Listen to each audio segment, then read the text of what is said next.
গুরু ক্লাবের পক্ষ থেকে বিসিএস প্রিলিমিনারি সহ যে কোনো চাকরি প্রার্থীদের কে নিয়ে আমাদের যে ধারাবাহিক আয়োজন, তোমরা জানো বিসিএস 47তম পরীক্ষার জন্য সম্পূর্ণ সিলেবাসের আলোকে গুরু ক্লাব অ্যাপটিতে যে কার্ডগুলোর বিন্যাস আমরা দেখতে পাই, সেই কার্ডগুলোতে আমরা যেভাবে তোমাদের জন্য বিসিএস প্রিলিমিনারির সম্পূর্ণ সিলেবাসকে উপস্থাপন করছি, তারই ধারাবাহিকতায় আমাদের আজকের এই ইংরেজি গ্রামারের উপর আজকের যে ক্লাসটি তোমরা দেখবে, সেটি হচ্ছে বিসিএস প্রিলিমিনারি মাস্টারি কোর্সের 47তম বিসিএস অ্যাডভান্স কোর্সের জন্য তোমাদের এই পরিবেশনা, যেখানে আমরা দেখতে পাবো আমাদের আজকের যে কোর্সটি রয়েছে, তোমরা সঠিকভাবে দেখতে পাচ্ছ কিনা, কে কোথা থেকে দেখছো জানাবে। সিয়াম মন্তব্য করেছো জাপান থেকে, আজকেও জয়েন হলাম, ধন্যবাদ সিয়ামকে যুক্ত হওয়ার জন্য।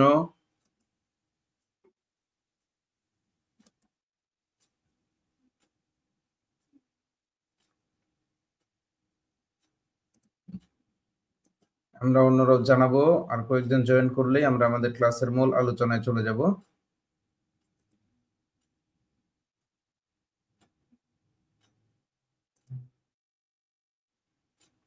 তোমরা দেখতে পাচ্ছ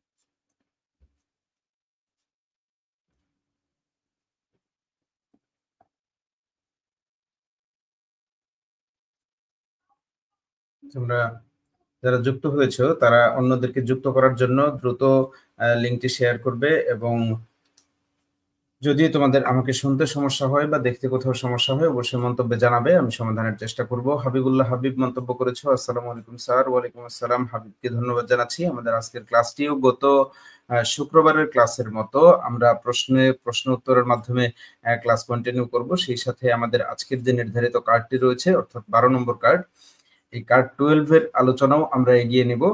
তোমরা আশা করি শেষ পর্যন্ত আমাদের সাথে থাকবে। আমরা মূল আলোচনায় চলে যাচ্ছি। তোমাদের জন্য প্রথম আমার যে প্রশ্নটি রয়েছে, তোমরা যারা যুক্ত আছো অন্যদেরকে যুক্ত করবে, কমেন্টে মেনশন করবে, অথবা তাদেরকে লিংক পাঠিয়ে দিবে, অথবা তোমাদের জন্য শেয়ারটি পাঠিয়ে দিবে। সেই সাথে তোমাদের জন্য আজকের ক্লাসে একটি বিশেষ ঘোষণা রয়েছে, সেটি হচ্ছে আমরা সম্পূর্ণ ক্লাসে যে বিষয়গুলো আলোচনা করব, যারা তোমরা আমার এই লিঙ্কটি শেয়ার করবে, শেয়ার করলে তোমরা মন্তব্যে জানাবে। শেয়ার যদি তোমরা করো তাহলে তোমরা আমার এই ক্লাসের যে লেকচার শিটটি রয়েছে, সেই লেকচার শিটটি তোমাদেরকে ক্লাস শেষে পাঠিয়ে দেওয়া হবে পিডিএফ আকারে। তোমরা পরবর্তীতে পিডিএফ থেকে আজকের ক্লাসের সম্পূর্ণ আলোচনার সারসংক্ষেপ বা বিষয়বস্তু খুব সহজেই বুঝে নিতে পারবে। যারা যুক্ত হয়েছো তাদেরকে ধন্যবাদ। অন্যদেরকে যুক্ত করার জন্য বলছি, আমরা ক্লাসের মূল আলোচনার খুব কাছাকাছি রয়েছে, আমরা ক্লাস শুরু করব। তোমাদেরকে আবার বলছি, তোমরা লিঙ্কটি শেয়ার করে খুব দ্রুত মন্তব্যে জানালে আমি তোমাদেরকে আজকের ক্লাসের লেকচার শিট প্রোভাইড করব। আমরা ক্লাসের যে মূল আলোচনা, সেই মূল আলোচনা দেখতে পাচ্ছি আমরা স্ক্রিনে, বিসিএস প্রিলিমিনারি মাস্টারি 47তম বিসিএস অ্যাডভান্স কোর্স 12 গুরু ক্লাবের পক্ষ থেকে আমাদের এই আয়োজন। এখানে আমরা পরবর্তী যে কোর্স সম্পর্কে জানার পর আমরা যে প্রশ্নটি প্রথমে দেখতে পাচ্ছি, এখানে দেখতে পাচ্ছ তোমাদের জন্য একটি প্রশ্ন রয়েছে, few and far between means. তোমরা জানো এটি একটি ফ্রেজ। আজকের ক্লাসের আমাদের প্রথম আলোচনার বিষয় হচ্ছে ফ্রেজ। আমরা ফ্রেজ নিয়ে কথা বলবো। তার আগে তোমরা এই প্রশ্নটির উত্তর প্রদান করবে। এখানে আমরা দেখতে পাচ্ছি প্রথম প্রশ্নটি হচ্ছে ফিউ অ্যান্ড ফার বিটুইন এর উত্তরে আমরা কোনটিকে বলবো? এ অপশনে রয়েছে ক্লিয়ারলি, বি অপশনে রয়েছে রেয়ারলি, সি অপশনে রয়েছে শিওরলি, ডি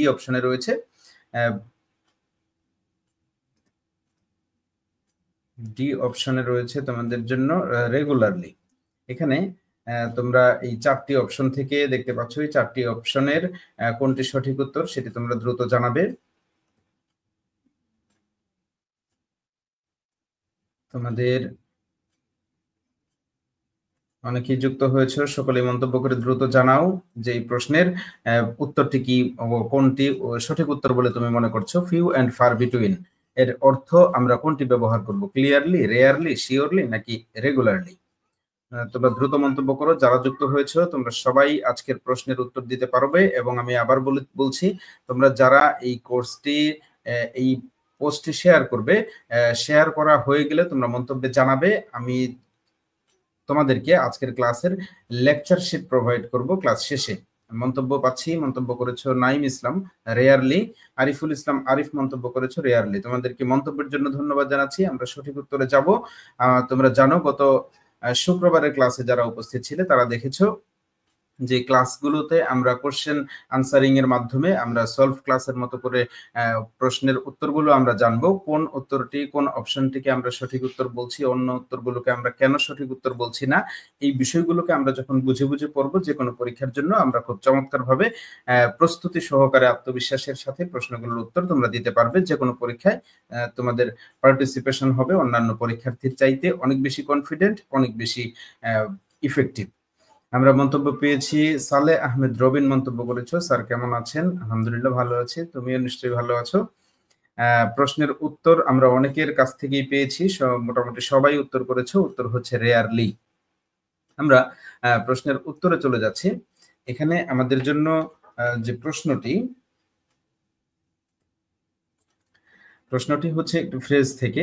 এখানে যে ফ্রেজটি রয়েছে ফিউ অ্যান্ড ফার বিটুইন, এই শব্দ দ্বারা বোঝানো হয় হঠাৎ বা মাঝে মধ্যে, এরকম শব্দের জন্য আমরা যদি অন্যান্য অপশনগুলো খেয়াল করি, এখানে ক্লিয়ারলি শব্দ রয়েছে। ক্লিয়ারলি শব্দের অর্থ হচ্ছে পরিষ্কার ভাবে বা খোলামেলা ভাবে, এরকম শব্দের অর্থের জন্য আমরা এই শব্দটি ব্যবহার করি পরিষ্কার ভাবে। শিওরলি শব্দের অর্থ আমরা জানি, এই শব্দের অর্থ হচ্ছে নিশ্চিত ভাবে। এবং রেয়ারলি অর্থ হচ্ছে কদাচিৎ বা হঠাৎ, এরকম মাঝে মধ্যে খুবই কম ঘটে এরকম ঘটনাকে আমরা রেয়ারলি বলি। এবং নিয়মিতভাবে যে ঘটনাগুলি ঘটে সেগুলোর জন্য আমরা বলি রেগুলারলি। কাজেই অপশনের উত্তরগুলো যখন আমরা জানবো, প্রশ্নের অন্যান্য অপশনগুলো যখন আমরা বুঝবো, তখন আমরা সহজেই এই ফিউ অ্যান্ড ফার বিটুইন প্রশ্নে থাকা ফ্রেজের সাথে আমরা উত্তরের এই ফ্রেজকে সহজেই মিলাতে পারবো। উত্তর হবে রেয়ারলি। তোমাদেরকে মন্তব্যের জন্য ধন্যবাদ জানাচ্ছি। আমরা পরবর্তী আলোচনায় চলে যাচ্ছি। তোমরা দেখতে পাচ্ছ এখানে আমরা বলেছি ফ্রেজ সম্পর্কে। প্রথমত ফ্রেজ বলতে আমরা যে জিনিসটা বুঝি, ফ্রেজ শব্দের শাব্দিক অর্থ হচ্ছে শব্দগুচ্ছ। তোমরা এটি মনে রাখবে, ফ্রেজ শব্দের অর্থ হচ্ছে শব্দগুচ্ছ, অর্থাৎ একাধিক শব্দ যখন যুক্ত হয়ে একটি ভাব প্রকাশ করবে, সেটি 2টি শব্দ হতে পারে, 3 বা তার চেয়ে বেশি সংখ্যক শব্দ হতে পারে। এই শব্দগুলো যখন একটি ভাব প্রকাশ করে, তখন সেই ভাবটিকে আমরা গুচ্ছভাবে একত্রিত করে আমরা সেটিকে বলি নাউন, সেটিকে বলি ফ্রেজ বা শব্দগুচ্ছ। এখানে আমরা দেখতে পাচ্ছি প্রথমে নাউন ফ্রেজ সম্পর্কে। ফ্রেজকে আমরা যে কয়টি ভাগে ভাগ করি, আমরা যত ধরনের ফ্রেজ আমরা দেখতে পাই তার মধ্যে একটি হচ্ছে নাউন ফ্রেজ। তোমরা গত ক্লাসে নাউন সম্পর্কে জেনেছো, বিশেষ্য বোঝায়। তাহলে বিশেষ্য যে নামবাচক শব্দগুলো আমরা পার্টস অফ স্পিচ হিসেবে পাই, সেক্ষেত্রে আমাদের যদি ওই যে ফ্রেজের কথা বলা হলো, এই শব্দগুচ্ছ যদি নাউনের মতো কাজ করে, তখন আমরা সেটিকে নাউন ফ্রেজ বলি। নাউন ফ্রেজের ব্যবহার প্রথমে আমরা বলেছি সাবজেক্ট হিসেবে হতে পারে। তোমরা নিশ্চয়ই জানো সাবজেক্ট শব্দের অর্থ হচ্ছে কর্তা।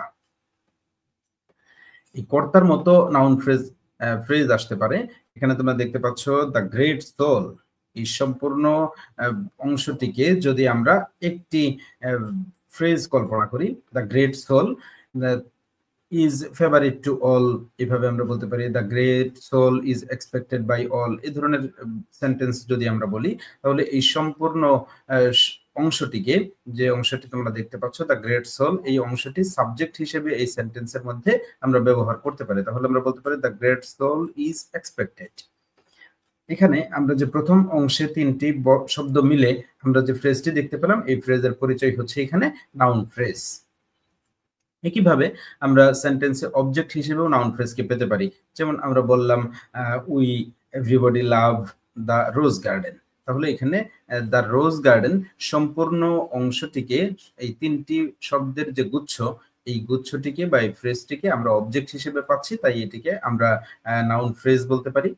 এরপর আমরা দেখতে পাচ্ছি কমপ্লিমেন্ট। কমপ্লিমেন্ট বলতে তোমরা নিশ্চয়ই জানো যে বাক্যের একটি অংশের সাথে আরেকটি অংশকে যখন আমরা যুক্ত করি, সেই যুক্ত করার যে অংশটি, সেটি যদি একাধিক শব্দ মিলে অর্থাৎ শব্দগুচ্ছ হিসেবে আসে, তখন আমরা সেটিকে কমপ্লিমেন্ট হিসেবে নাউন ফ্রেজকে ব্যবহার হতে দেখি। যেমন উই হেট ডার্টি মাইন্ড, আমরা অপরিচ্ছন্ন মনকে ঘৃণা করি। এখানে ডার্টি মাইন্ড এই দুটো শব্দের সমন্বয়ে ফ্রেজটি গঠিত হয়েছে। এই ফ্রেজটি এখানে কমপ্লিমেন্টের কাজ করছে। এভাবেও নাউন ফ্রেজ ব্যবহার হতে পারে। আমরা দেখলাম নাউন ফ্রেজের ব্যবহার। নাউন ফ্রেজ তিন ভাবে ব্যবহার হতে পারে, সাবজেক্ট হিসেবে আসতে পারে, অবজেক্ট হিসেবে আসতে পারে, কমপ্লিমেন্ট হিসেবেও আসতে পারে। এগুলো সাধারণত বেশিরভাগ সময় আমরা ব্যবহার হতে দেখি। আমরা পরবর্তী আলোচনায় চলে যাচ্ছি। এখানে আমরা বলেছি অ্যাডজেক্টিভ ফ্রেজ সম্পর্কে, অর্থাৎ অ্যাডজেক্টিভ ফ্রেজ আমরা বুঝবো অ্যাডজেক্টিভের মতো যদি ফ্রেজটি কাজ করে। আমরা নিশ্চয়ই অ্যাডজেক্টিভের পরিচয় জানি। ইতিমধ্যেই আমরা আরো কিছু মন্তব্য পেয়েছি। আমরা মন্তব্য পেয়েছি তোমাদের কাছ থেকে। তন্দ্রা মন্তব্য করেছো বি, সালেহ আহমদ রবেন মন্তব্য করেছো বি। সকলকে মন্তব্যের জন্য ধন্যবাদ। আমরা বলে নিচ্ছি যে তোমাদেরকে যখন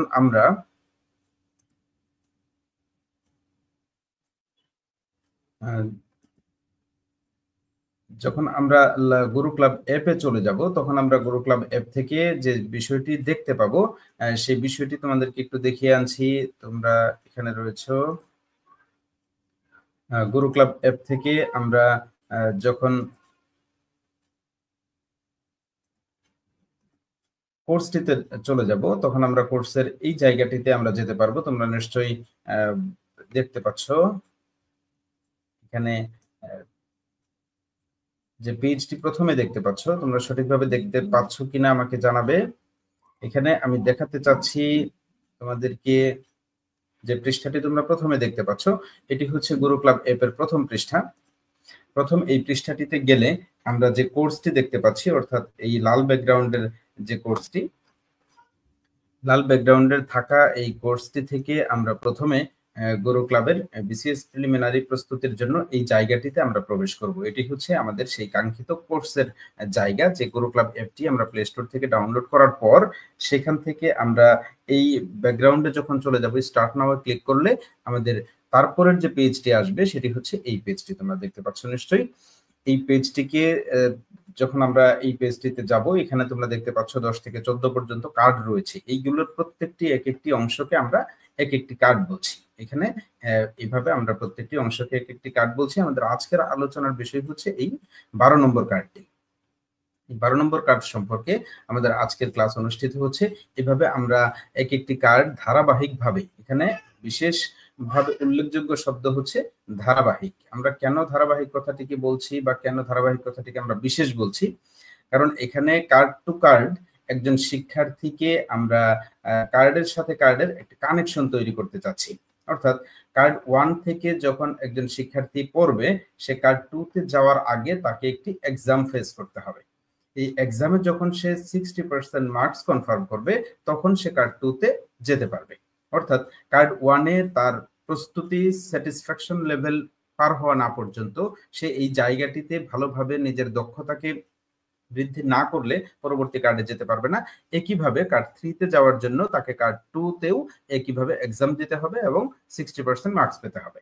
এইভাবে এই কার্ডগুলোতে আমরা পার হয়ে যাব। এটিকে আমরা বলছি ধারাবাহিকতা অনুসরণ করে, সিকোয়েন্স মেনটেন করে আমরা এই কার্ডগুলো পড়ব। এরপর আমরা যখন যে কোনো একটি কার্ডে প্রবেশ করব তখন আমরা এরকম একটি পৃষ্ঠা দেখতে পাবো। এখানে আমাদের জন্য সবচেয়ে গুরুত্বপূর্ণ যে জায়গাটি সেটি হচ্ছে এই টপিক ডিটেইলস। এই জায়গাটি থেকে তোমরা দেখতে পাবে, তোমরা বুঝতে পারবে যে এই জায়গাটি তোমাদের মূলত বইয়ের বিকল্প হিসেবে কাজ করবে। এই বইয়ের বিকল্প হিসেবে আমরা এই জন্য বলছি, বিভিন্ন বই থেকে আমাদের অভিজ্ঞ কন্টেন্ট টিম এখানে তোমাদের জন্য সাজিয়েছে গুরুত্বপূর্ণ আলোচনার এক চমৎকার সম্ভার, এক চমৎকার কালেকশন তোমাদের জন্য এখানে রয়েছে। এখান থেকে তোমরা বইয়ের মতো করে পড়তে পারবে, যে অধ্যায়টিতে তুমি রয়েছো, যে অধ্যায় সম্পর্কে তুমি পরীক্ষা দিবে, সেই অধ্যায় সম্পর্কে তোমার আলোচনা, কোন বিষয়গুলো জানা উচিত, কোন বিষয়গুলো কিভাবে পড়া উচিত, কিভাবে প্রশ্ন আমরা পাই, সেই বিষয়গুলো। এরপর আমরা এখানে দেখতে পাচ্ছি কতগুলো প্রশ্নের নমুনা। আমরা যদি শুধুমাত্র প্রশ্ন এবং উত্তরটি দেখতে চাই তাহলে আমরা এইভাবে দেখতে পারবো। এখানে প্রশ্ন রয়েছে ফিউ এন্ড ফার বিটুইন, অর্থ হচ্ছে রেয়ারলি, যে প্রশ্নটি একটু আগে তোমরা সবাই উত্তর দিয়েছো এইভাবে। তারপরে আরেকটি প্রশ্ন হচ্ছে to feel under the weather means feeling sick, এইভাবে আমরা পড়তে পারবো। এভাবে অনেকগুলো প্রশ্ন রয়েছে। এখানে দেখতে পাচ্ছ আরেকটি অপশন রয়েছে প্রিভিয়াস কোশ্চেন। এই প্রিভিয়াস কোশ্চেনে গেলে আমরা এই লেসন থেকে, এই চ্যাপ্টার থেকে যে ধরনের প্রশ্নগুলো বিসিএস সহ বিভিন্ন চাকরির পরীক্ষায় ইতিপূর্বে এসেছে সেই প্রশ্নগুলো আমরা প্রিভিয়াস অপশন থেকে যেতে পারবো। এখানে গুরুত্বপূর্ণ আরেকটি সেকশন হচ্ছে এক্সারসাইজ। এখান থেকে আমরা এক্সারসাইজ করতে পারবো যেখানে আনসার থাকবে না। তুমি যখন পরীক্ষা দিবে, পরীক্ষায় প্রশ্ন যেভাবে দেখতে পাও সেইভাবে তুমি এখানে প্রশ্নগুলো দেখতে পাবে এবং নিজেকে যাচাই করার জন্য তুমি এক্সারসাইজ করতে পারো এবং তুমি জানার জন্য তোমার পড়া বিষয়টি মনে আছে কিনা যাচাইয়ের জন্য এক্সারসাইজ অংশটি করবে। এভাবে আমরা মূলত এই আমাদের গুরু ক্লাব অ্যাপের বিষয়গুলোকে সাজিয়েছি। তোমরা খুব ভালোভাবে এনজয় করবে। যদি কোথাও কোনো সমস্যা মনে করো নিশ্চয়ই জানাবে। আমরা পরবর্তী প্রশ্নে চলে যাব। প্রশ্নে যাওয়ার আগে আমরা একটু দেখতে চাচ্ছি তোমরা যারা যুক্ত হয়েছো তারা পরবর্তী প্রশ্নের জন্য প্রস্তুতি নাও।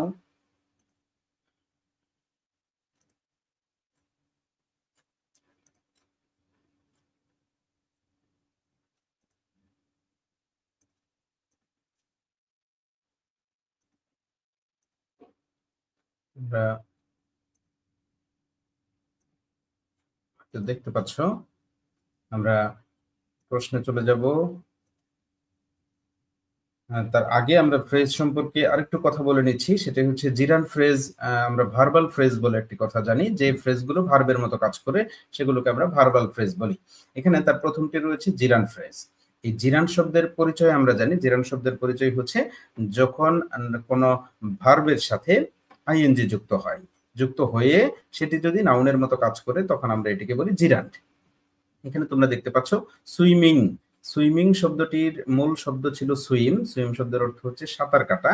এই সাঁতার কাটা শব্দটির সাথে যখন আইএনজি যুক্ত হয়েছে, আইএনজি যুক্ত হওয়ার কারণে এটির অর্থ হয়ে গিয়েছে সাঁতার। অর্থাৎ সাঁতার কাটা ভার্ব থেকে যখন বিশেষ্য হয়ে যাচ্ছে, ক্রিয়া থেকে বিশেষ্য, তখন এটির অর্থ হয়ে যাচ্ছে সাঁতার। সাঁতার কোথায়? সাঁতার ইন দা ওশান, সমুদ্রে। অর্থাৎ মহাসমুদ্রে সাঁতার করাটা, সাঁতার করা খুব মজা। এটিকে যখন আমরা ইংরেজিতে অনুবাদ করছি তখন মহাসমুদ্রে সাঁতার কাটা, মহাসমুদ্রে সাঁতার কাটা এই সম্পূর্ণ অংশটিকে আমরা বলছি এই সেন্টেন্সের সাবজেক্ট। এটিকে আমরা একটি ফ্রেজ বলছি। এ ধরনের ফ্রেজকে আমরা বলছি ভার্বাল ফ্রেজ, এবং ভার্বাল ফ্রেজটি সুইমিং বা জিরান দিয়ে যুক্ত হওয়ার কারণে আমরা এটিকে বলছি জিরান ফ্রেজ। আশা করি তোমরা বুঝতে পেরেছো। না বুঝতে পারলে মন্তব্য করবে, আমি আবার বোঝানোর চেষ্টা করব। এরপর রয়েছে পার্টিসিপল ফ্রেজ। পার্টিসিপল ফ্রেজ আমরা ওই ফ্রেজকে বলবো যে ফ্রেজ পার্টিসিপল দিয়ে শুরু হবে। তোমরা জানো পার্টিসিপল তিন প্রকার হয়। পার্টিসিপল হয় প্রেজেন্ট পার্টিসিপল, পার্টিসিপল হতে পারে পাস্ট পার্টিসিপল, পার্টিসিপল হতে পারে পারফেক্ট পার্টিসিপল। এখানে আমরা যেটি দেখতে পাচ্ছি লিসেনিং, আইএনজি যুক্ত হওয়ার কারণে এটিকে আমরা বলি প্রেজেন্ট পার্টিসিপল। আর এই প্রেজেন্ট পার্টিসিপল দিয়ে এই ফ্রেজটি শুরু হওয়ার কারণে আমরা এটিকে বলছি পার্টিসিপল ফ্রেজ। পার্টিসিপল ফ্রেজ এক ধরনের ভার্বাল ফ্রেজ। এরপর আমরা ভার্বাল ফ্রেজের আরেকটি রূপ দেখতে পাই, সেটি হচ্ছে ইনফিনিটিভ ফ্রেজ। যদি ওই ফ্রেজটি শুরু হয় ইনফিনিটিভ দিয়ে। তোমরা এখানে দেখতে পাচ্ছ I wanted to walk in the morning, আমি চেয়েছিলাম সকালে হাঁটতে। এখানে হাঁটতে কথাটির জন্য আমাদের আনতে হয়েছে টু ওয়াক।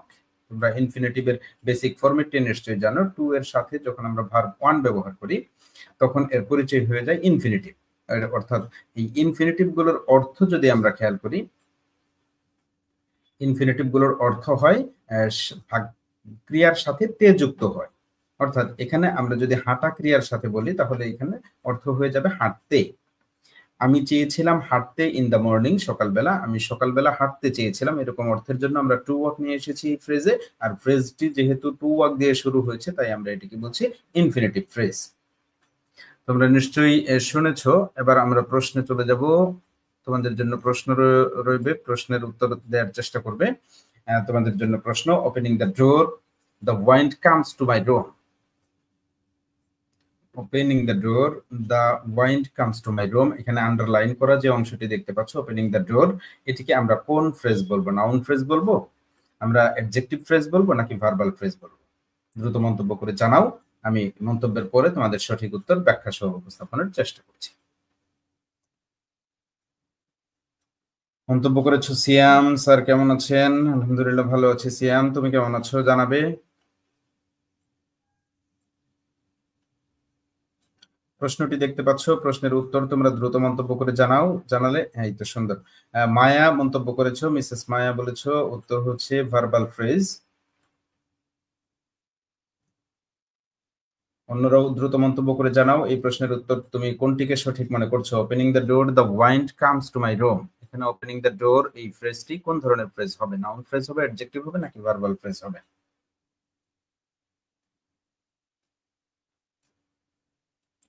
সিয়াম মন্তব্য করেছো I will meet you in Bangladesh ইনশাআল্লাহ। Thank you Siam. এরপর আরিফ মন্তব্য করেছো ভার্বাল ফ্রেজ, আরিফকে ধন্যবাদ। আরো যদি কেউ মন্তব্য করতে চাও দ্রুত মন্তব্য করো, আমি ব্যাখ্যায় চলে যাচ্ছি প্রশ্নের। এখানে ওপেনিং দ্য ডোর যে ফ্রেজটি আমরা দেখতে পাচ্ছি, এই ফ্রেজটি শুরু হয়েছে ওপেনিং শব্দ দিয়ে। আমাদের সবার আগে এই ওপেনিং শব্দটিকে নিয়ে চিন্তা করতে হবে। ওপেনিং শব্দটি, ওপেন ছিল ভার্ব, ভার্বের সাথে আইএনজি যুক্ত হয়েছে। আমরা জানি ভার্বের সাথে আইএনজি যুক্ত হয়ে সেটি যদি নাউনের মতো কাজ করে, তার পরিচয় হয়ে যায় জিরান্ট। আর এ ধরনের জিরান্ট ফ্রেজকে আমরা বলি one kind of verbal phrase. কাজেই উত্তর হবে ভার্বাল ফ্রেজ। আর নাউন ফ্রেজ এবং অ্যাডজেক্টিভ ফ্রেজ হবে যদি এই অংশটি, এই ফ্রেজটি, সম্পূর্ণ ফ্রেজটি যদি নাউনের কাজ করতো সেন্টেন্সে, তাহলে আমরা সেটিকে নাউন ফ্রেজ, এবং অ্যাডজেক্টিভ কাজ করলে অথবা নাউন বা কোনো প্রোনাউনকে যদি সে মডিফাই করতো, তাহলে আমরা সেটিকে অ্যাডজেক্টিভ ফ্রেজ বলতাম। মন্তব্যের জন্য তোমাদের ধন্যবাদ। আমি পরবর্তী আলোচনায় চলে যাচ্ছি। মন্তব্য করেছো নাজমুল হাসান খান নাইম, ভার্বাল ফ্রেজ। নাইমকে ধন্যবাদ জানাচ্ছি। আমরা পরবর্তী আলোচনায় চলে যাচ্ছি তোমাদের জন্য। Shivering with cold, she entered the room, এটিকে আমরা কোন ফ্রেজ বলবো? Shivering with cold, she entered the room, এটিকে আমরা কোন ধরনের ফ্রেজ বলবো? নাউন ফ্রেজ বলবো, জিরান্ট ফ্রেজ বলবো, পার্টিসিপল ফ্রেজ বলবো, নাকি ইনফিনিটিভ ফ্রেজ বলবো? এটি নিশ্চয়ই ভার্বাল ফ্রেজ। এখন প্রশ্নটি আগের চেয়ে আরেকটু ডিপ থেকে প্রশ্নটি করার চেষ্টা করা হয়েছে এখানে, যে ভার্বাল ফ্রেজ আমরা চিনতে পেরেছি আগের প্রশ্ন থেকে। এই প্রশ্ন থেকে আমরা উত্তর প্রদানের চেষ্টা করব যে এটি কোন ধরনের ভার্বাল ফ্রেজ, সেটি জিরান্ট না পার্টিসিপল নাকি ইনফিনিটিভ। তোমাদের জন্য আরেকটু সহজ করে দিলাম, সঠিক উত্তর হবে বি, সি অথবা ডি। তোমরা দ্রুত মন্তব্য করে জানাও।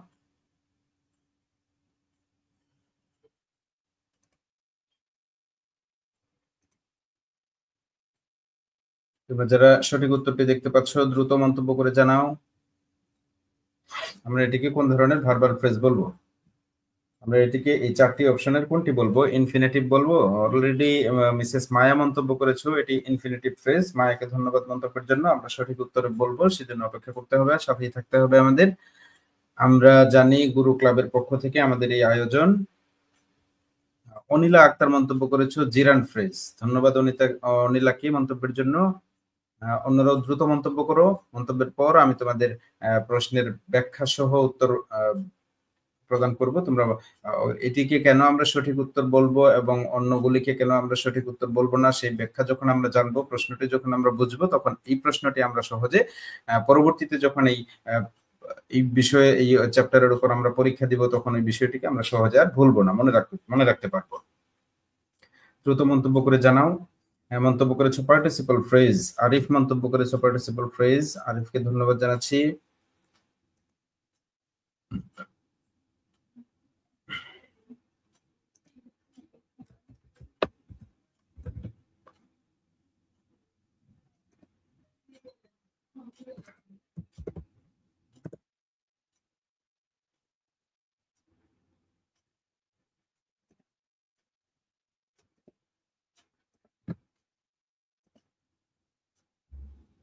তোমরা দেখতে পাচ্ছ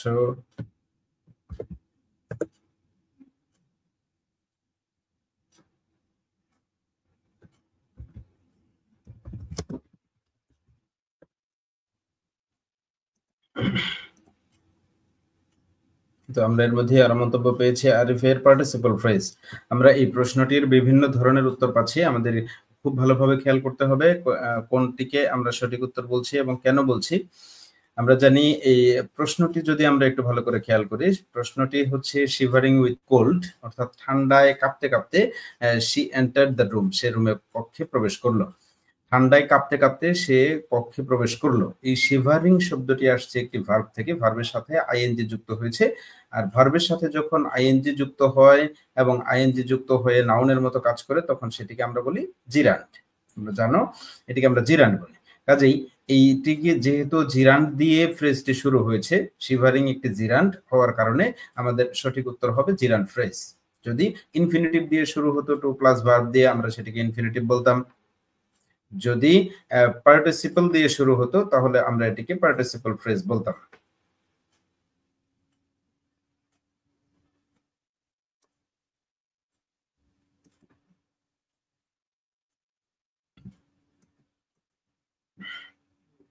আমরা পরের প্রশ্নে চলে এসেছি। The phrase ABC refers to.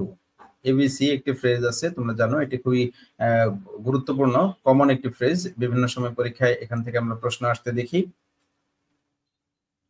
Already তন্দ্রা মন্তব্য করেছো, এর সঠিক উত্তর বলেছো বি, অর্থাৎ প্রাইমারি নলেজ।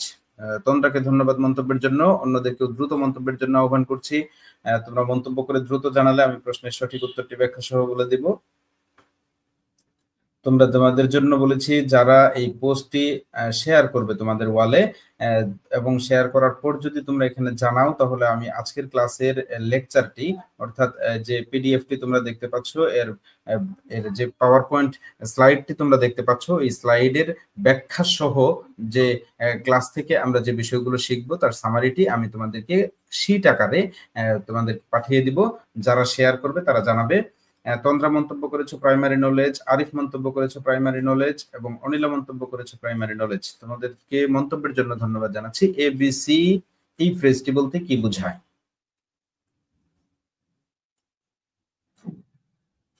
অনেক সময় পরীক্ষায় আমরা এবিসি অথবা এবিসি নলেজ এরকম কিছু বলতে দেখি। এই ফ্রেজটির অর্থ হচ্ছে প্রাথমিক জ্ঞান। প্রাথমিক জ্ঞানকে আমরা পাচ্ছি হচ্ছে একমাত্র অপশন বি তে, তাই সঠিক উত্তর হচ্ছে প্রাইমারি নলেজ বা প্রাথমিক জ্ঞান। অন্যান্য অপশনগুলোতে রয়েছে ডিপ কালার, অর্থাৎ গভীর রং বা গাঢ় কোনো রং বোঝানোর জন্য ডিপ কালার আমরা বলি। এরপর রয়েছে লং ডিস্টেন্স, অর্থাৎ দীর্ঘ দূরত্ব। এ ধরনের দীর্ঘ দূরত্ব বোঝানোর জন্য আমরা লং ডিস্টেন্স কথাটি বলি। এটিও হয়ে যাচ্ছে এখানে। এই ধরনের ফ্রেজ এটা অর্থ হচ্ছে না। কেয়ারফুল ডিউটি, অর্থাৎ দায়িত্বপূর্ণ বা দায়িত্বশীল, দায়িত্ব, এরকম যত্নশীল দায়িত্ব, এরকম অর্থের জন্য আমরা এবিসি কে ব্যবহার করি না, বরং আমরা এবিসি কে ব্যবহার করি প্রাথমিক জ্ঞান এ ধরনের অর্থের জন্য। তাই সঠিক উত্তর হবে প্রাইমারি নলেজ, অর্থাৎ অপশন বি। যারা অপশন বি তে উত্তর করেছো তাদেরকে বিশেষভাবে ধন্যবাদ, অন্যদেরকেও সঠিক উত্তর প্রদানের জন্য ধন্যবাদ জানাচ্ছি। সহজ প্রশ্ন ছিল। আমরা পরবর্তী প্রশ্নে চলে যাচ্ছি। এই প্রশ্নটিরও তোমরা উত্তর প্রদানের চেষ্টা করবে। This book is dash me. আমরা অপশনগুলো খেয়াল করো, দ্রুত মন্তব্যে জানাও। দিস বুক ড্যাশ মি, অর্থাৎ দিস বুক মাঝে কি বসবে? Be worry of, be in a hurry of, be carry favour, be belongs two.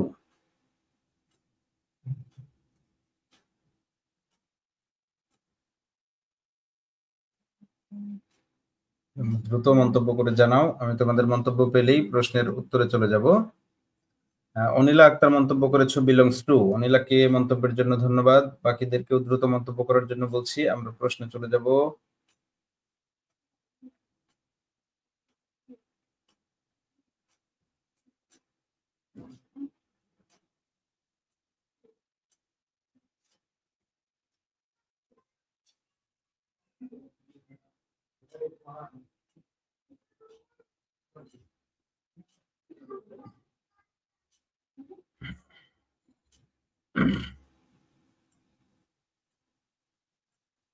This book আমরা কোনটিকে সঠিক উত্তর বলবো? এখানে নিশ্চয়ই তোমরা দেখতে পাচ্ছ 4টি অপশন রয়েছে, be worry of, be in a hurry, curry favour, belongs to.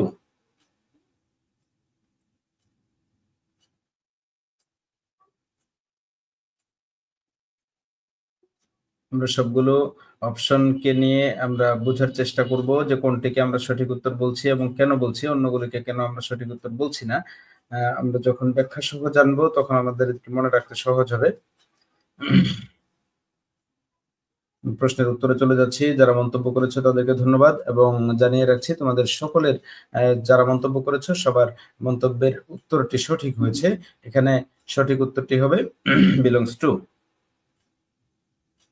Belongs to অর্থ হচ্ছে মালিকানায় থাকা, আমরা জানি, বা আয়ত্তে থাকা বা অধীনে থাকা, মালিকানায় থাকা অর্থের জন্য আমরা বিলংস টু ব্যবহার করি। অন্যান্য যে অপশনগুলো রয়েছে, বি ওয়ারি অফ, এটা হচ্ছে সচেতন থাকা বা সতর্ক থাকা এরকম অর্থের জন্য। এরপর হচ্ছে বি ইন এ হারি, অর্থাৎ দ্রুত গতিতে করা বা দ্রুত করা এরকম অর্থের জন্য আমরা বলি। এরপর রয়েছে কারি ফেভার। কারি ফেভার অর্থ হচ্ছে তোষামত করা বা তোষামত করে প্রিয় হওয়ার চেষ্টা করা, এরকম অর্থের জন্য আমরা তোষামত করা বলি। তাহলে এটিকে আমরা বলছি কারি ফেভার। এখানে বই আমাকে তোষামত করবে না, সচেতন রাখবে না, দ্রুতও কিছু করা বোঝানো হচ্ছে না, বই আমার মালিকানায় আছে এটি বোঝানোর জন্য উত্তর হবে বিলংস টু। তোমাদেরকে মন্তব্যের জন্য ধন্যবাদ। পরের প্রশ্নে চলে যাচ্ছি। This is the next question for you. You who are present here with me, please try to comment according to your answer what you assumed. Call for means, এখানে যে ফ্রেজটি রয়েছে কল ফর, এই কল ফর মিন্স কি? অর্থাৎ call for means আমরা কোন অপশনটিকে বাছাই করব? To want, to quarrel, to continue, to shorten. Which option will be selected by you? I'm waiting to see you in the comment box. তোমরা যারা যুক্ত হয়েছো তারা দ্রুত মন্তব্য করে জানাও। এই তো চমৎকার, আমি কয়েকজনের মন্তব্য পেয়েছি। মাইদুল বলেছো ডি, টু শর্টেন হবে। এরপরে মাইদুল বলেছো এফ, বুঝতে পারিনি তুমি আসলে এফ কেন বলেছো। আবার মাইদুল বলেছো অপশন ডি। যদি এই প্রশ্নের উত্তরটি তোমরা চিন্তা করো, কল ফর এই অর্থ, এটির অর্থ আমরা কি বলবো?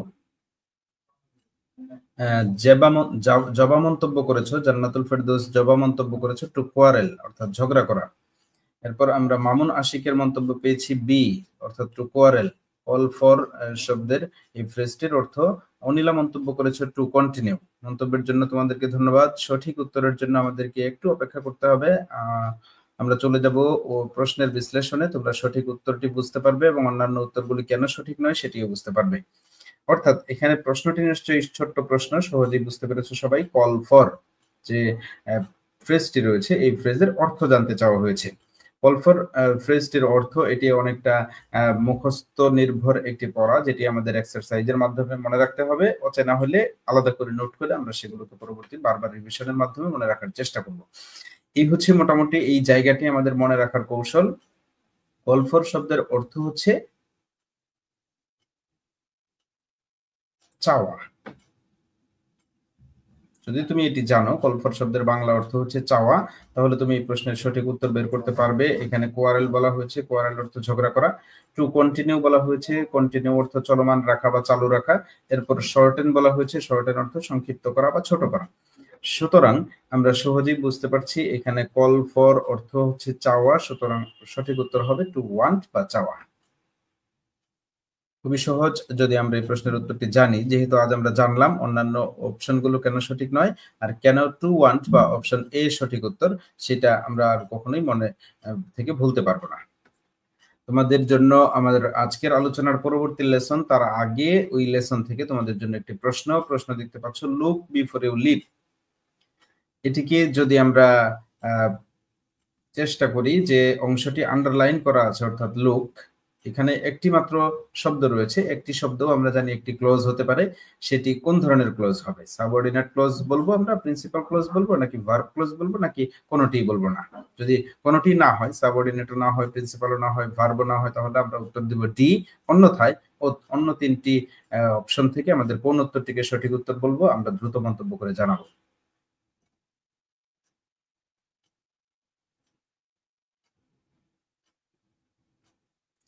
রবিন মন্তব্য করেছো ভার্ব ক্লোজ।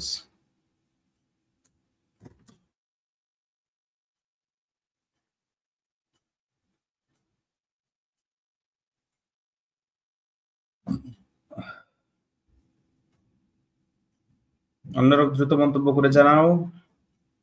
মিসেস মায়া বলেছো ভার্ব ক্লোজ। আমরা এটিকে কোন ধরনের ক্লোজ বলবো? সাবঅর্ডিনেট ক্লোজ বলবো, প্রিন্সিপাল ক্লোজ বলবো, নাকি ভার্ব ক্লোজ বলবো, নাকি নান অফ দেম, কোনটি নয়?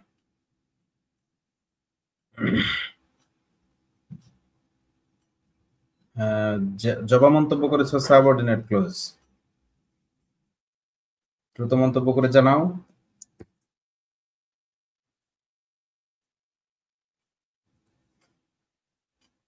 আমরা মন্তব্য পেলেই আমরা সঠিক ব্যাখ্যায় চলে যাব। প্রশ্নের ব্যাখ্যা আমাদের কাছে জানতে হবে। প্রশ্নের ব্যাখ্যা যখন আমরা বুঝবো তখন আমরা এই প্রশ্নের উত্তরটি অনেকদিন পর্যন্ত মনে রাখতে পারবো।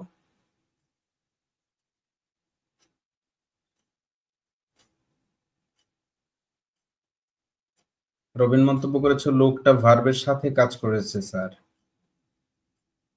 হয়তো বোঝাতে চেয়েছো যে লোক শব্দটি একটি ভার্ব, এমন কিছু। আমরা সেই ব্যাখ্যায় যাচ্ছি। যদি তোমাদের আর কারো অন্য কোনো প্রশ্ন সঠিক, অন্য কোনো অপশন সঠিক মনে হয় তোমরা মন্তব্য করে দ্রুত জানাও। আমরা প্রশ্নে চলে যাচ্ছি। এখানে যদি আমরা লক্ষ্য করি যে পুরো সেন্টেন্সটির অর্থ লুক বিফোর ইউ লিভ, অর্থাৎ দেখো। এই দেখো কথাটি হচ্ছে আমরা জানি ইম্পারেটিভ ফর্মে আসে। এই দেখো কথাটিকে যদি আমরা একটি ক্লোজ চিন্তা করি তাহলে আমরা এটিকে কোন ধরনের ক্লোজ বলবো? এখানে সঠিক উত্তর হচ্ছে মূলত প্রিন্সিপাল ক্লোজ। কেন প্রিন্সিপাল ক্লোজ সঠিক উত্তর? কারণ প্রিন্সিপাল ক্লোজ আমরা ওই ক্লোজটিকে বলি যে ক্লোজ স্বাধীনভাবে বাক্যে আসে, যে ক্লোজ অন্য কোনো ক্লোজের উপর নির্ভর করে না। এখানে লোক দেখতে বলা যে অংশটি, এই অংশটিকে আমরা বাক্যের এই অংশটিকে বলছি স্বাধীন অংশ, তাই এটির উত্তর হবে প্রিন্সিপাল ক্লোজ। যদি যারা ভার্ব ক্লোজ উত্তর করেছো তাদের উত্তরটিকেও নেওয়া যাচ্ছে সঠিক হিসেবে। তবে এখানে খুব ভালো হয় যদি তোমরা প্রিন্সিপাল ক্লোজটিকেই সঠিক উত্তর বলো। এক্ষেত্রে ভার্ব ক্লোজ বললেও উত্তরটি ভুল বলা যাবে না, তবে ভালো হতো যদি তোমরা প্রিন্সিপাল ক্লোজটিকেই সঠিক উত্তর বলতে। আমরা এক্ষেত্রে দুটি অপশনকেই সঠিক উত্তর হিসেবে নিতে পারি।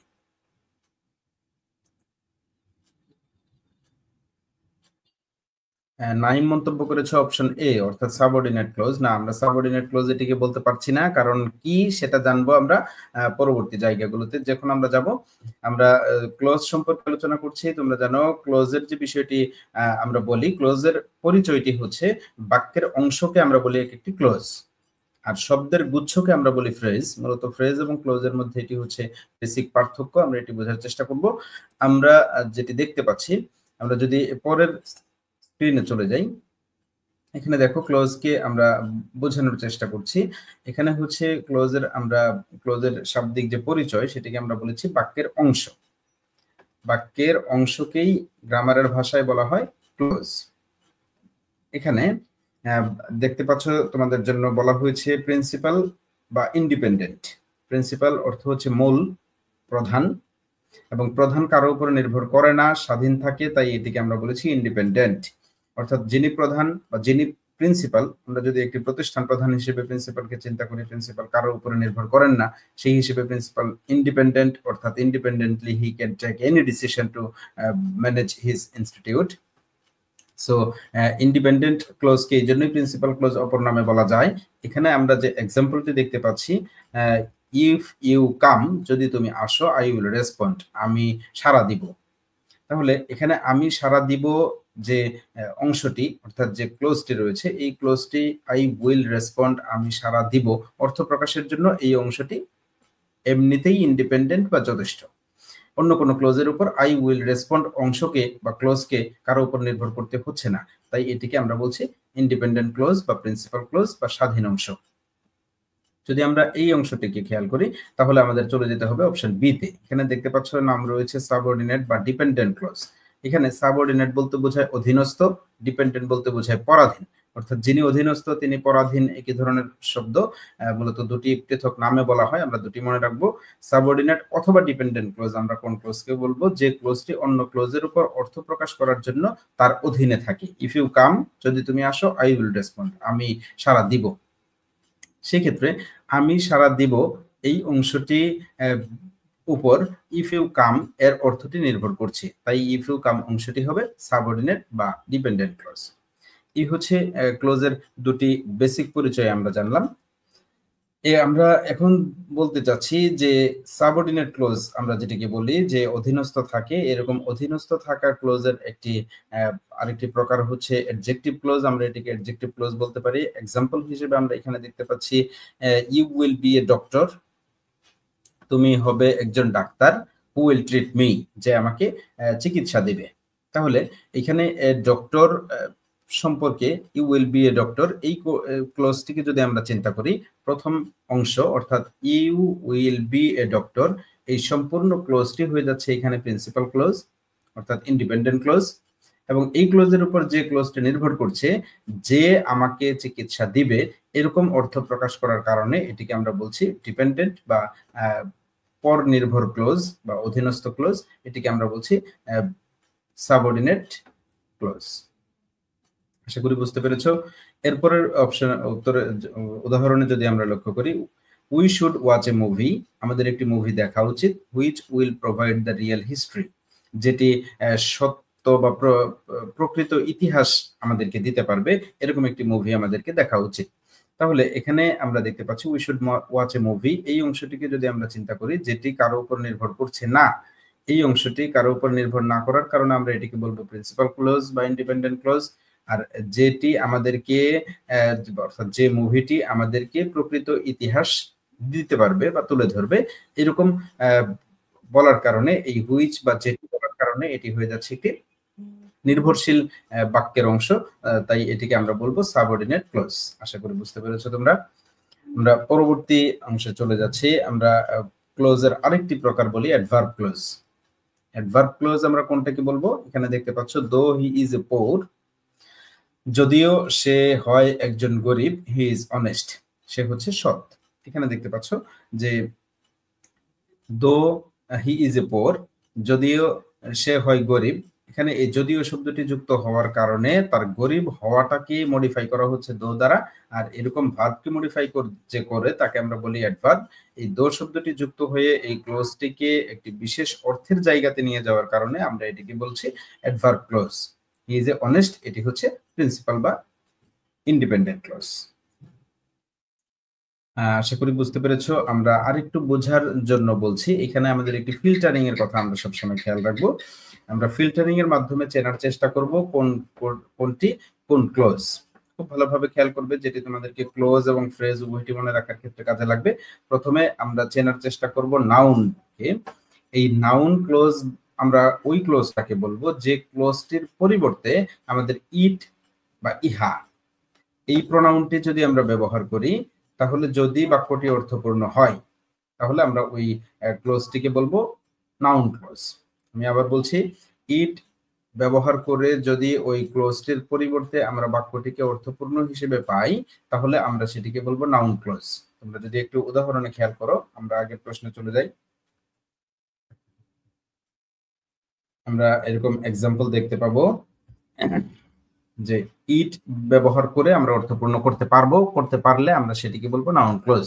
এবার আসো যে নাউন ক্লোজটিকে মডিফাই করে বা অ্যাডজেক্টিভের মতো কাজ করে নাউনকে যখন মডিফাই করবে তখন আমরা সেই ক্লোজকে বলবো অ্যাডজেক্টিভ ক্লোজ।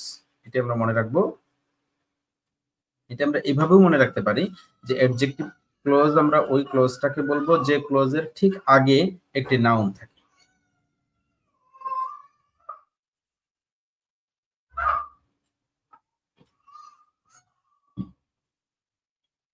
এখানে দেখতে পাচ্ছ একটি অপশন রয়েছে, I know who called you yesterday. অপশনের 4টি অপশন রয়েছে প্রশ্নটির, তোমরা আশা করি দ্রুত উত্তর জানাবে। I know who called you yesterday, আমি জানি কে তোমাকে গতকাল ডেকেছিল।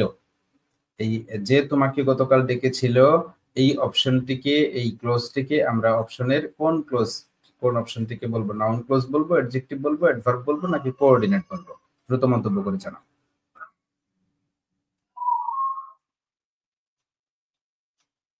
I know who called you yesterday, এখানে আমরা কোনটিকে সঠিক উত্তর বলবো?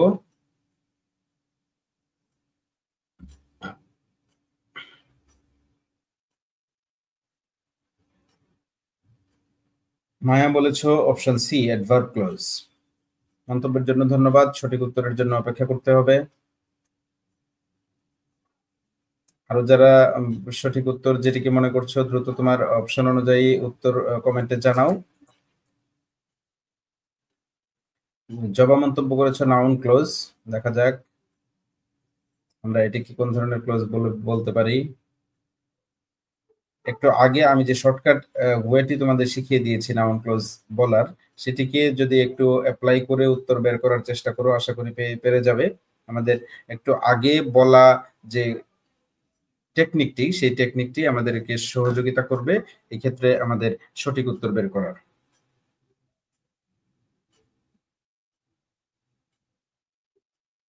তোমরা দেখতে পাচ্ছ I know who called you yesterday, এটিকে আমরা কোন ধরনের ক্লোজ বলবো? রবিন মন্তব্য করেছে অ্যাডভার্ব ক্লোজ। প্রশ্নের উত্তরে চলে যাচ্ছি।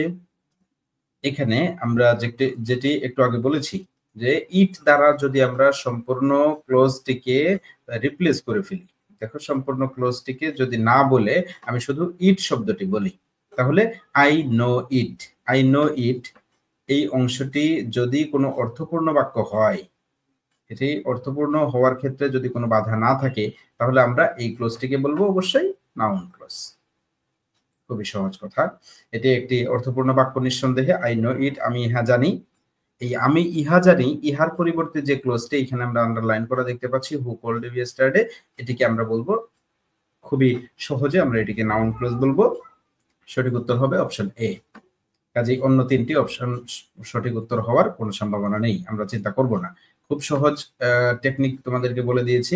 ইট দ্বারা সম্পূর্ণ ক্লোজকে আমরা রিপ্লেস করে অর্থপূর্ণ করার চেষ্টা করব, যদি দেখি অর্থপূর্ণ হচ্ছে তাহলে আমরা এটিকে খুব সহজেই এটিকে বলে দেব নাউন ক্লোজ। পরের অপশন রয়েছে তোমাদের জন্য that he is dead is false. আমরা অনেক সময় এরকম বাংলা বাক্য বলি যে সে যে মারা গিয়েছে এটি মিথ্যা, এ ধরনের অর্থের জন্য আমরা এই সেন্টেন্স কি বলতে পারি? That he is dead is false. এই বাক্যে যে অংশটি আন্ডারলাইন করা রয়েছে দ্যাট হি ইজ ডেড, এটিকে আমরা কোন ধরনের ক্লোজ বলতে পারবো? নাউন ক্লোজ বলবো, অ্যাডজেক্টিভ ক্লোজ বলবো নাকি অ্যাডভার্ব ক্লোজ বলবো নাকি কোঅর্ডিনেট ক্লোজ বলবো? দ্রুত মন্তব্য করে জানাও।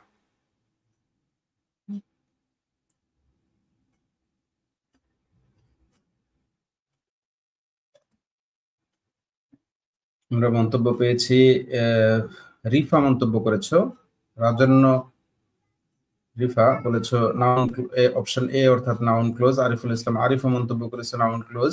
একটু আগে যে টেকনিকটি আমরা শুনলাম সেই টেকনিকটি অ্যাপ্লাই করি আমরা এই প্রশ্নের উত্তর খোঁজার চেষ্টা করব, তাহলেও আমরা সহজেই খুঁজে পাবো এটি কোন ধরনের ক্লোজ, কোন অপশনটি সঠিক উত্তর হবে। মায়া মন্তব্য করেছে অপশন এ, মন্তব্যের জন্য ধন্যবাদ। দেখা যাক আমরা কোনটিকে সঠিক উত্তর বলছি এবং অন্যগুলিকে কেন সঠিক উত্তর বলছি না।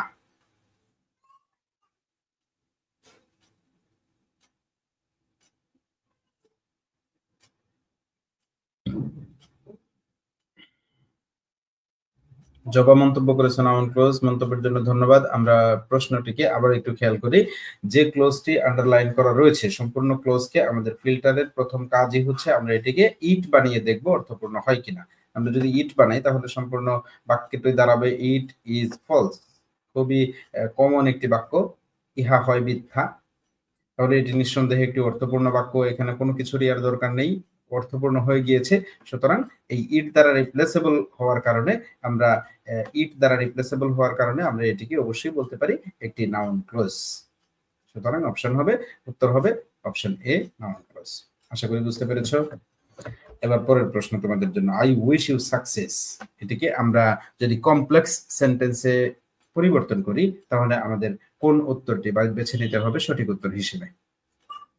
তোমরা জানো এখানে আমরা ট্রান্সফরমেশন অপশন চ্যাপ্টারে চলে এসেছি, অর্থাৎ সেন্টেন্সকে যে গঠন অনুসারে তিন ভাগে ভাগ করা যায়, সিম্পল, কম্পাউন্ড, কমপ্লেক্স, এটি এখানে আমরা প্রথম সেন্টেন্সটি দেখতে পাচ্ছি একটি সিম্পল ফর্মে রয়েছে। সেই সিম্পল ফর্মে থাকা সেন্টেন্সকে যদি আমরা কমপ্লেক্স করি সেক্ষেত্রে সঠিক উত্তর কোনটি হবে? I wish that you might be success. I wish that you will be success.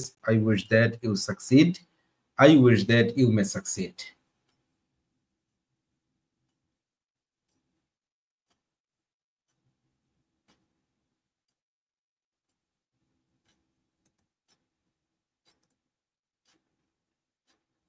দ্রুত মন্তব্য করে জানাও আমরা আই উইশ ইউ সাকসেস এই সেন্টেন্সটির কমপ্লেক্স ফর্ম কোনটিকে বলবো?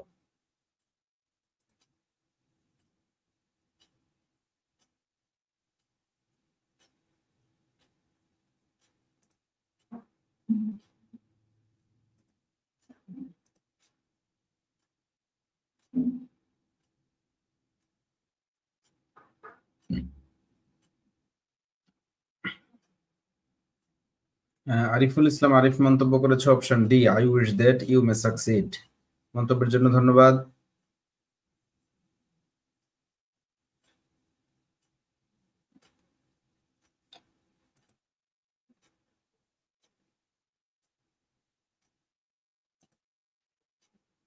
আমরা উত্তরে চলে যাচ্ছি, ভালো করে খেয়াল করো।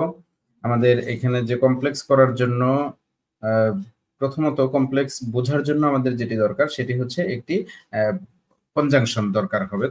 কনজাংশনটি আমরা প্রত্যেকটি অপশনেই দেখতে পাচ্ছি। একটি কনজাংশন রয়েছে দ্যাট, দ্যাট, দ্যাট, এখানেও রয়েছে দ্যাট, এটি আমরা পেয়েছি। এখন আমাদের দেখার বিষয় হচ্ছে এই চারটি অপশনের মধ্যে কোন জায়গাগুলোতে পরিবর্তন আছে। এখানে খেয়াল করলে দেখবে মাইট বি আছে, এখানে আছে উইল বি, এখানে কোনো ভার্বই নেই, এখানে আছে মে। আমরা কোনটিকে সঠিক উত্তর হিসেবে নিব? তার আগে আমরা এখানে দেখব যে মাইট বি সাকসেস, এখানে বি সাকসেস অ্যাডজেক্টিভ ফর্মে আছে, কিন্তু এখানে ভার্ব ফর্ম হচ্ছে সাকসিড।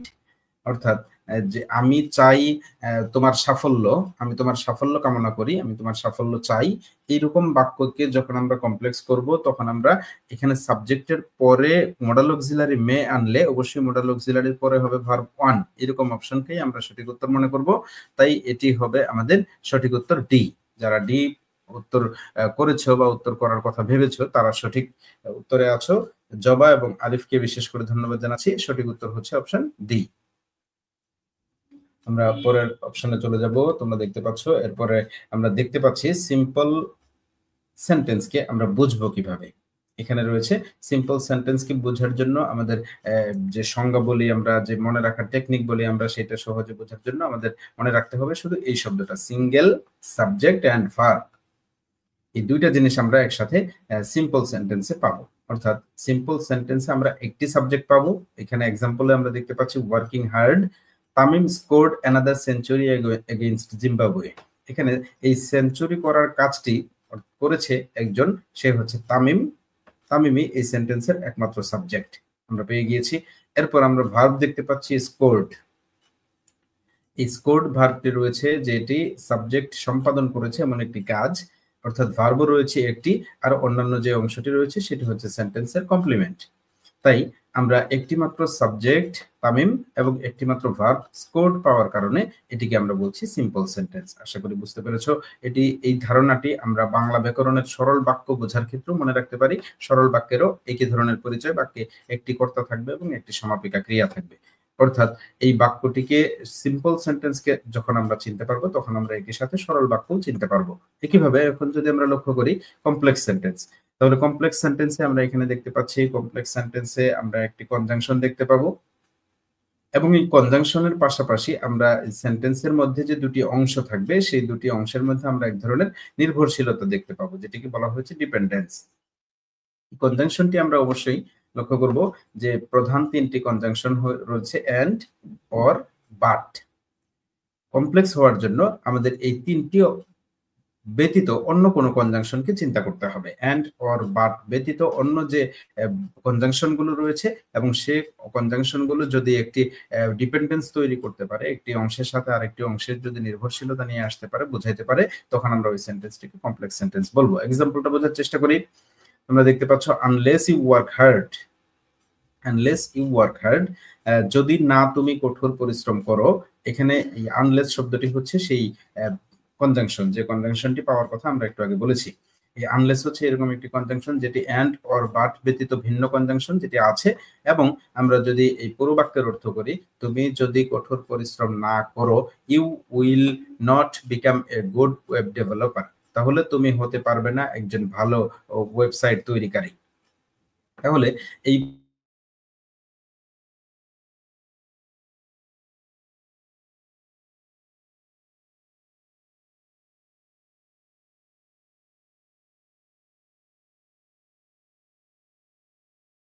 উপর নির্ভর করছে, এই নির্ভরশীলতার কারণে আমরা এটিকে বলবো কমপ্লেক্স সেন্টেন্স। এরপর আমরা দেখতে পাচ্ছি কম্পাউন্ড সেন্টেন্স।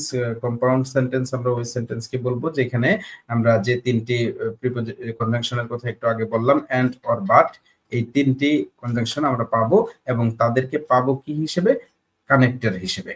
অর্থাৎ বাক্যের দুটি অংশ থাকবে, দুটি অংশকেই আমরা সিম্পল সেন্টেন্সের মতো যেমন বলেছি সিঙ্গেল সাবজেক্ট থাকবে, সিঙ্গেল ভার্ব থাকবে, সেই বিষয়গুলো থাকবে প্রত্যেকটি অংশে, এবং তাদেরকে যুক্ত করার জন্য আসবে এন্ড, আসবে অর অথবা বাট। যেমন আমরা এক্সাম্পল দেখতে পাচ্ছি ওয়ার্ক হার্ড, কঠোর পরিশ্রম করো, অথবা you will not become a good web developer, অর্থাৎ কঠোর পরিশ্রম করো অথবা তুমি ভালো ওয়েব ডেভেলপার হতে পারবে না। এখানে এই দুটি অংশকে ওয়ার্ক হার্ড, এখানে আমরা জানি এটি ইম্পারেটিভ সেন্টেন্স যার মধ্যে একটি ইউ লুকিয়ে থাকে, অর্থাৎ সাবজেক্ট এখানেও রয়েছে, ওয়ার্ক হার্ড, ওয়ার্ক রয়েছে ভার্ব হিসেবে, আমরা সাবজেক্ট এবং ভার্ব পেলাম। পরবর্তী অংশে আমরা আরেকটি সাবজেক্ট পাচ্ছি ইউ, এবং এখানে ভার্ব হচ্ছে বিকাম, অর্থাৎ আমরা পৃথক দুটি অংশে দুটি সাবজেক্ট পাচ্ছি, দুটি ফিনিট ভার্ব পাচ্ছি, সুতরাং দুটিকে আমরা সিম্পল সেন্টেন্স বলছি, এবং এই দুটি সিম্পল সেন্টেন্সকে যুক্ত করছি অর, তাই এটি হয়ে যাচ্ছে কম্পাউন্ড সেন্টেন্স। আমাদের জন্য প্রশ্ন, নেভার টেল এ লাই, এটিকে আমরা যদি পেসিভে রূপান্তর করি, অর্থাৎ অ্যাক্টিভ পেসিভ আমরা যেটিকে গ্রামারের ভাষায় ভয়েস বলি, সেই ভয়েসের জায়গা থেকে যদি আমরা পরিবর্তন করি, রূপান্তর করি, আমরা এটিকে কোন অপশনটিকে বাছাই করব? Let a lie never be, let a lie be told, let a lie never be told, let a lie never be telling, let a lie never will be told। সঠিক উত্তর কি হবে? দ্রুত মন্তব্যে জানাও।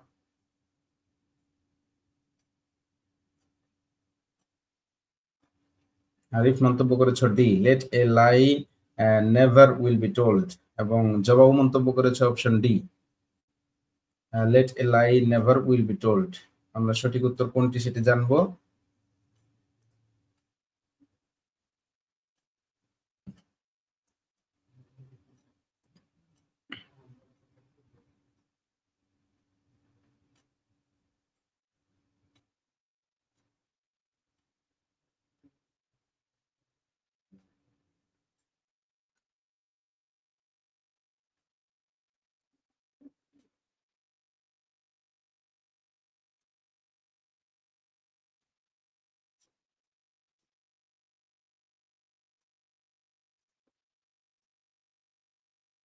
দ্রুত মন্তব্য করে জানাও।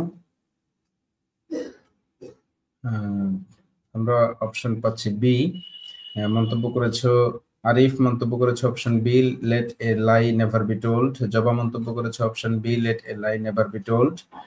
জবা বলছো বি বলছি, ধন্যবাদ জবাকে অপশন বি চুজ করার জন্য। আমরা সঠিক উত্তরে চলে যাচ্ছি। এখানে আমাদের সঠিক উত্তর হচ্ছে never, let a lie never be told. কেন সঠিক উত্তর বলবো আমরা?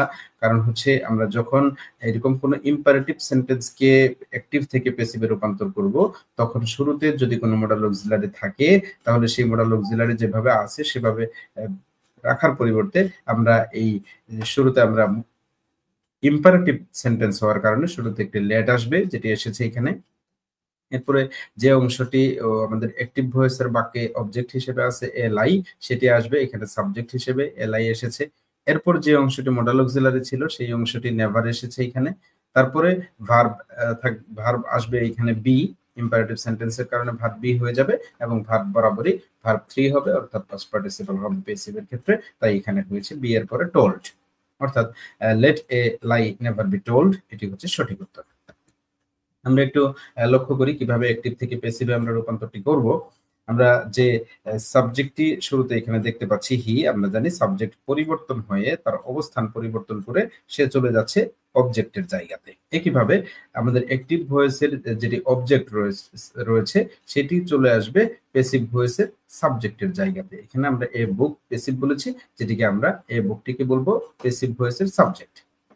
আর মাঝের যে পরিবর্তনগুলো হচ্ছে, যদি ওয়াজ থাকে এবং ওয়াজ থেকে এটি কন্টিনিউয়াস হওয়ার কারণে আমরা পাস্ট কন্টিনিউয়াস টেন্স বলার কারণে এক্ষেত্রে আমাদের ওয়াজের পরিবর্তে এখানে হয়ে যাচ্ছে ওয়াজ বিং। আমরা দেখতে পাচ্ছি এখানে ভার্ব হবে ওয়াজ বিং, কন্টিনিউয়াস হওয়ার কারণে ওয়াজের সাথে বিং যুক্ত হবে, এবং যে মূল ভার্বটি রয়েছে রাইটিং, তার মূল ভার্বের সবসময় পাস্ট পার্টিসিপল হবে প্যাসিভ ভয়েসের ক্ষেত্রে, তাই এটি হয়েছে ভার্ব 3। এবং প্রিপজিশন বসবে, বেশিরভাগ ক্ষেত্রে আমরা প্রিপজিশন বাই বসতে দেখি, তাই এখানে হয়েছে by. A book was being written by him. আশা করি বুঝতে পেরেছো। পরবর্তী প্রশ্ন তোমাদের জন্য আজকে এই পর্যন্ত রইল। আমরা আগামী ক্লাসে আবারও বিভিন্ন বিষয় নিয়ে আলোচনা করব। তোমাদের অপশনগুলো থাকবে, তোমাদের জন্য উত্তর দেওয়ার সুযোগ থাকবে। আশা করি তোমরা বুঝতে পেরেছো। ক্লাস কেমন লেগেছে তোমরা মন্তব্য করে জানাবে। সেই সাথে যারা শেয়ার করবে তারা অবশ্যই ক্লাস লেকচারটি পেয়ে যাবে। আমাদের যে গুরু ক্লাবের পক্ষ থেকে টপিক ডিটেলস রয়েছে সেখান থেকে তোমরা পড়ে নেবে। তোমাদের প্রস্তুতির ব্যাপারে, তোমাদের বিসিএস প্রশ্নের ব্যাপারে বা আমাদের গুরু ক্লাবের অ্যাপ্লিকেশন ব্যবহার করার ব্যাপারে যদি কোনো প্রশ্ন থাকে, কোনো জিজ্ঞাসা থাকে, কোনো কিছু জানার বাকি থাকে বা কোনো আপত্তি এবং পরামর্শ থাকে, সে বিষয়গুলো তোমরা আমাদেরকে দ্রুত মন্তব্য করে জানাবে। এই অপেক্ষায় আজকে এখানে শেষ করছি। সকলকে ধন্যবাদ।